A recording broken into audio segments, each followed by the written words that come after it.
My name is Dean. I'm a person in long-term recovery, and this is Inside Addiction. My guest today is the program director for the Center for Problem Gambling in Albany, Bill Hale. Bill, welcome to the show. Thank you, Dean. Bill, so we're actually about a couple blocks away from a casino. We could hop on the highway and be at another casino or horse track within probably 45 minutes. Probably north, south, east, west. We could be at a casino within 3 hours. I was just in Connecticut last week, and there was a courtesy van that was more than happy to take me to my choice of either Foxwoods or Mohegan Sun and bring me back. Or we could pretty much just go down the block to the grocery store or bodega, get some scratch-off tickets. But we don't even have to do that, Bill. We can just pick up our phones, be in the comfort of our own home, hop on a laptop, and the accessibility to online gambling, scratch-off tickets, casinos, horse tracks, it goes on and on. So, problem gambling. Well, those venues would be okay for Dean, because Dean is not a problem gambler. See, Dean can go in and make a bet and walk out. He could win and walk out. A person with a gambling disorder can't walk out, can't stop. Once they start, they can't stop. So, is it about winning? It's about gambling. Gambling is not about money. Gambling is about the action. The next one, the next bet. So it's never enough. There's not a finish line. Never a finish line. I'm going to speak to you today, Dean, at a very pedestrian level, not an academic level, because I treat problem gamblers. And so I have a first-hand pedestrian view of what gambling is about. So you're going to tell us what people say to you. Yes. Not what people write about. No. The people that I work with tell me stories of winning thousands of dollars, but being unable to walk out of the casino, being unable to stop. They don't win. There may be an instance where they may win, but they can't. They'll come back the next day and lose it all. So let me ask you a question. You know, Powerball was $700 million not too long ago. Mm-hmm. I figured I could lose just as good as anybody else. And, I thought to myself, hey, look at all the people that I could help. You and I could build the biggest treatment center and help a whole bunch of people. But obviously, we're sitting here in the studio, not a beach, so I didn't win. Mm-hmm. And I won't buy a lottery ticket probably until it goes up to $700 million again. Mm-hmm. But does someone need to spend hundreds or thousands of dollars to be a problem gambler? It's the behavior, the chasing. Once I start, I'll chase until I'm out of money. There's never enough. We've heard that before in the substance use disorders, okay? There's never enough. When they borrow money from relatives, when they borrow money from friends, when their major life role functions are interfered with. There are two types of gamblers. One is a persistent gambler who gambles every day, and one is an episodic gambler. Now, the difference is, and I'm going to bring you back to substance use for a minute. So my uncle drinks once a year, gets in a fight, gets locked up, but he's not an alcoholic, right? Because when he drinks once a year, he is, because it brings about so much destruction. Every time he does, this happens. Yes.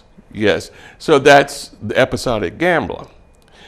The problem with gambling is that it has become so normalized, that is missed in diagnoses of our mental health facilities and our substance treatment facilities. We have people who have co-occurring gambling disorders that are not being treated.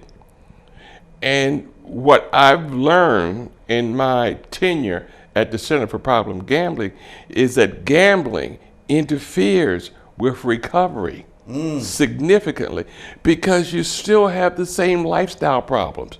Well, I'm not drinking, but I'm living in my car at the casino because I can't stop. Now, you mentioned when we were first started that you've been to AA meetings and NA meetings. Yeah, I go to mutual aid sober support meetings, and you know, there's a cake and there's a celebration, and somebody's got 5-10 years, and there's all that scratch off dust on the table of the basement church because they're sitting there with $40 worth of scratch off tickets. Sure, that's a problem. That's just a replacement?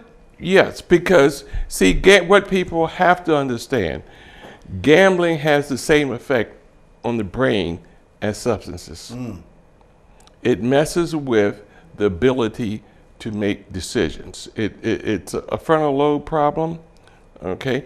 That message that says, you lost doing this last time, stop, never gets to that area of the brain. So they keep on. And that's substances too. It's not a minor addiction, it's a very major addiction, because gambling has the highest suicide rate of all addictions. And I think the ratio that we've been most accustomed with is 5-to-1. I think that's low, because what is not being reported are the vehicular accidents that are just attributed to someone running off the road. I've been at the Center for Problem Gambling close to 5 years. Not one person has failed to tell me at some point in time they wanted to take their life. At some point in time. I just admitted a patient the other day who told me a deer saved his life. Okay. I gotta hear this. You got to hear this? I have to hear it. Okay. Continue. He was on the bike trail in Troy, had the rope around his neck hanging off a tree, and he saw a deer. And he was throwing a rock at the deer for the deer to go. Leave me alone. Yeah, and the deer wouldn't go. And he terminated the suicide episode. But this is not an unusual story. Wow. This is not an unusual story. I hear this every day. Every day. And see, with substances, if a person consumed a fifth of the liquor and walked in here, you would say, oh, Bill, this guy is inebriated. Yeah. But if I'm a problem gambler, I could have just blown my whole retirement and walked and sit down and talk to you. Hi, Dean. Well, that's it. You hear about, you know, the opiate epidemic, and we've seen, you know, what, for example, meth does to people, and there are those outward symptoms and signs and appearance. We can visibly see a lot of times when someone is under the influence. Right. So that's a great point. So, you know, what are some symptoms and signs? How does somebody know that somebody just blew the retirement, as opposed to if they're an alcoholic and they walk in, they're stumbling, slurring their speech? By certain reports, because what we get is the same thing we get in substance use disorders. High anxiety, depression, difficulty with sexual functions, difficulty with elimination functions, difficulty with sleep at rest patterns, recreations, isolation. See, gambling is a disorder that separates a person from everybody else. It's a solo addiction. With substances, we go out, we meet people, where is it at, this and that. Gamblers like to be by themselves. The story I constantly hear from gamblers is, I'm with my family physically, but emotionally I'm never there. But emotionally, I'm never there. I'm always on the next bet. I had a story from a gentleman whose wife was pregnant. And waiting for the delivery, he had to go out and bet. Wow. He wasn't there. He wasn't there. And that's the story I hear most of all when we move to recovery from gambling. I'm here now, Bill. I'm present. This gentleman went to Florida for his vacation, and he came back and told me like he discovered Florida. See, gambling cuts you off from all reality. You create your own reality in gambling. just like other addictions. You Right. create your own. So it cuts off other things because gambling is a very jealous addiction. It only lets you focus on the gambling behavior. What do people gamble on? Anything. What do you mean anything? Anything. If we were standing outside now, Dean and I would be talking. If I was a problem gambler, I would be betting how many birds are in the sky, how many people walk past. It's an ongoing thing. The differences between gambling and the substance use disorders, with substance use disorders, the triggers and cues are more vivid. With gamblers, it's life. Can't get away from it. Can't get away. Can I make this red light? Okay. So it's always kicking off that addictive pathway in the brain all the time. What are some of the stories you've heard as far as how people you've worked with have gotten into gambling and then how it's become problem gambling? Like the progression? Well, the first thing that needs to be said, that's why the reason why gambling is so destructive, because it allows to progress for such a long time. By the time individuals get to my program, they have gambled 10 to 15 years without any intervention. So can you imagine someone on opioids going 15 years without any intervention? No, you can't. So when they get to my program, they are a severe gambler. Okay, severe. All right, very, very severe. What was your question? I'm sort of got off track. The progression. The progression. How do people, Family. what makes somebody go from just being a gambler to a problem gambler? Okay. Well, let's go the initiation. This is I've seen my family do it. Okay, I've seen my neighborhood do it. Okay, and you know that just like in substance use disorders, if I continue to use a substance, I'll get addicted. If I continue to gamble, I become a very severe gambling addict. Okay, so I'm just gambling, and after a while, I just gamble to gamble. And it's not even as a source of income. No, that's a myth. I talked to some people who developed their logarithms for the slots in the casino. And this is verbatim. We developed the mathematics for the slots to move a person from gamble to win to just gamble to gamble. Okay, so I've got people sitting in the casinos who have to wear depends because they can't get up. Because they might Just can't get. stay there just longer. Yeah, they can't get up. And these are no extraordinary stories, I'm telling you. This is what I hear every day. Wow. Every day. Why don't we hear about it? Well, 'Cause there's certainly all kinds of, coverage on opioids right now, overdose deaths. You can't turn the news on any day, it seems like. Open up the newspaper. because gambling has become so normalized and is not viewed as a serious addiction. Everybody does it. The only thing you have to do is stop. And when my clients tell me that's what's been told to them, they laugh. So I can't stop. Just stop. Yeah, I can't stop. It's not viewed as a serious addiction. It's been so normalized and it's commercialized so much. Okay? And one of the things we struggled with earlier with the substance use disorders is conveying to people that you're not bad people. You're just caught up in an addiction. You're caught up in a brain disorder. And that's the first thing I have to educate my patients on. You have a brain disorder. It's no joke. You're not putting any substances in your body, but you have a brain disorder. Just like you were using alcohol, crack cocaine, heroin, it's the same thing that's happening in your brain. Okay? Recovery is possible. And that's a beautiful thing when we see recovery. Tell me about the relapse rates in like alcoholics, any other substance use disorder, the process of recovery for someone that's a problem gambler. The treatment episode has to be longer. Okay.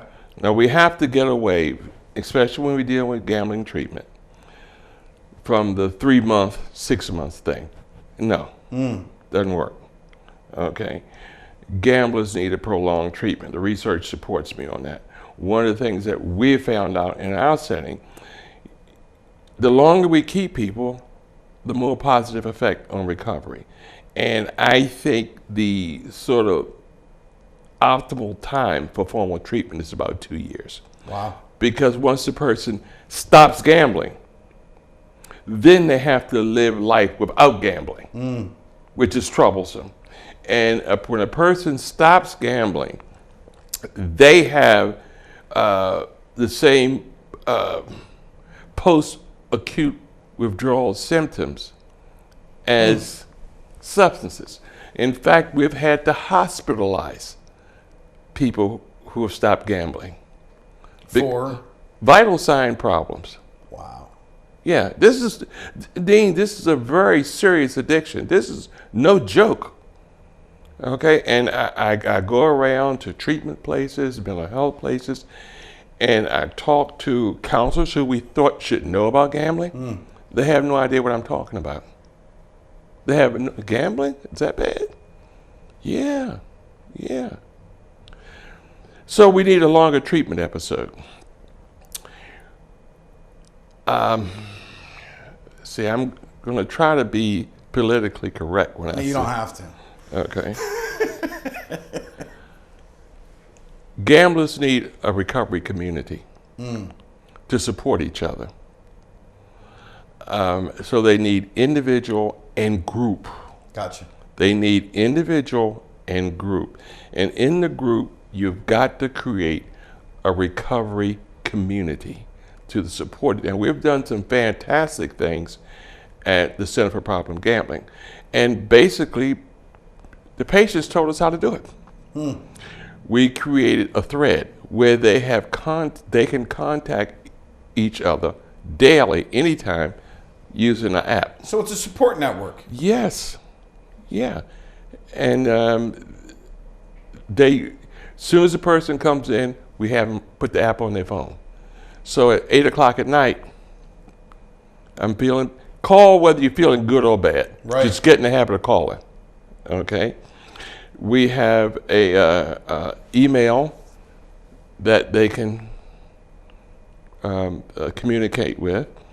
We've created a client advisory board because I had no experience with gambling before I became program director and counselor. So basically, they told me what this was about and developed a program based on what they told me. And we've been pretty good at what we do, real good. Recovery process is difficult. You expect a lot of stumbles, but our thing is we don't discharge people. So I think that's the most ridiculous thing in the world, to discharge a person who starts to exhibit the same reason you admit them for. It's like kicking somebody out of an oncology department when their cancer comes back. Right. So we keep people, and we tell people to tell us the truth. If you gamble, come back tonight. If you gamble tonight, come back tomorrow morning. Right. Okay? And we use some 12-step principles. It's not a 12-step program, but we do. The honesty, open-mindedness, and willingness. Telling yourself, tell your truth. Very important. And the reason why the recovery community is so important is Because, and this is what I hear from all of our gamblers, we couldn't talk to anybody about this. They had no idea what we were talking about. Now I'm in a place where people know what I'm talking about. Okay? And that's what the recovery community does. That fellowshipping will do for people. What got you interested in the treatment of problem gambling? I was tricked into it. No. I'm also adjunct professor in human services at Springfield College. And I had retired in 2012. And a friend of mine who was working at the center asked me would I like to do some counseling there. And I said, sure, that'll be interesting, because I've treated all kinds of clients. And I said, sure. And it took me a year, Dean, to start to conceptualize what I was seeing. Because you and I, we're used to seeing people's behavior after they put something in their body. Exactly. But no, I'm seeing the same behavior without any type of intake of substances. Took me a year to say, oh, that's what it looks like. Okay. So a good year of observation really got me really hooked into advocating for this group. Hard. They need it. Okay. What do you think it is that people don't understand about problem gambling? The seriousness of it, that it is a real addiction. There needs to be more focus on treatment by providers, not only program providers, but individual therapists. They need to get educated on the nuances of working with this population. I've been trained to treat gambling, but I really didn't understand the nuances of treating gamblers until I had hands-on experience. Okay, I could sit here and explain to you, but I didn't get it. Okay, I was first trained to deal with gamblers, I think, in 2007. And the person who trained me from an academic perspective. Okay. And right now at the center, we've created a gambling education program where we try to get across that barrier and bring what the problem gambler really looks like, what the person really needs. In our program, we're the only program in upstate that only treats problem gambling alone. We do nothing else but that. We've been doing that for 20 years. Wow. And one of the things one wrinkle that we put into our program, we've added recovery coaches for gambling. We developed training for gambling recovery coaches. It's a different ball game, all right? So we're very happy about that. And the recovery coaches that we have are people in recovery from gambling. So they know. They know.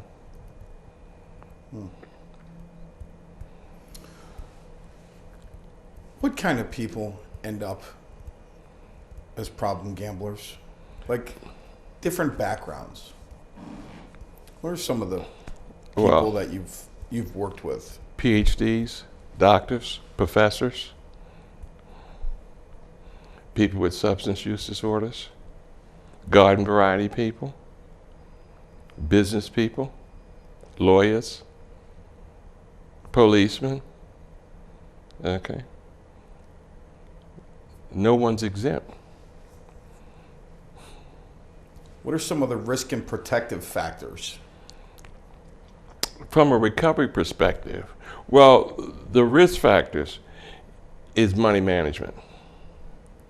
I'm dealing with people who have gambled away millions of dollars. And who are you, Bill, to tell me how to manage my money? Okay. So that's a big, having money is risky. Obviously, you're here sitting in my program, you can't handle money. Yeah. Okay, that's obvious. You earned your way in that seat. Yeah, you earned your way in that seat. So, access to money, access to financials. And that's the first big hurdle that we have. How to manage your money. The factors, the supportive factors, is that we have to get the entire family involved.